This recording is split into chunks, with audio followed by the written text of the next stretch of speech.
अस्सलाम वालेकुम नाजरीन, उम्मीद है आप सब लोग बखैर व आफियत होंगे और खुश होंगे। आखिर वो दिन आ ही गया जिसका सबको इंतज़ार था। पीटीआई की जो तहरीक शुरू होने जा रही थी 5 अगस्त को, मीनार पाकिस्तान पर 5 अगस्त को जलसा होने जा रहा था, उस पर सब का सब पानी फिरता हुआ नज़र आ रहा है। ये मैं क्यों कह रहा हूँ, उसके पीछे 2-3 वजूहात हैं। सबसे पहली वजह तो ये है, अलीमा ख़ान ने इसका ख़ुद एतराफ़ भी किया है और दावा भी किया है। अलीमा ख़ान जो कि पीटीआई चेयरमैन इमरान ख़ान की बहन है, उनका ये कहना है कि वो तहरीक शुरू करने का जो आगाज़ होता है वो कुछ भी नज़र नहीं आ रहा। यहाँ तक कि खान साहब ने भी शिकवा किया है अपनी पार्टी की लीडरशिप से कि 5 अगस्त की तहरीक का कुछ भी नामो निशान होता हुआ नज़र नहीं आ रहा।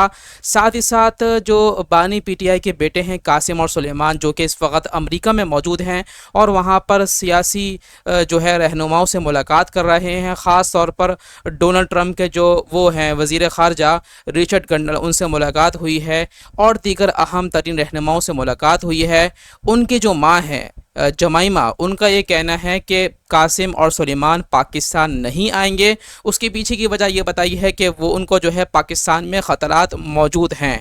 साथ ही साथ इमरान ख़ान का भी आज अडयाला जेल से पैगाम सामने आया है।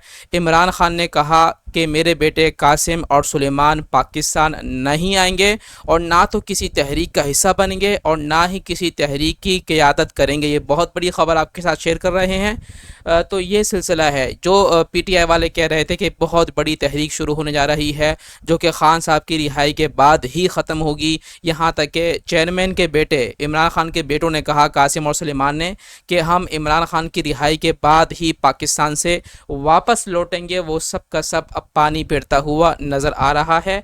आपका इस हवाले से क्या ख्याल है? कमेंट बॉक्स में अपनी कीमती राय ज़रूर दीजिएगा।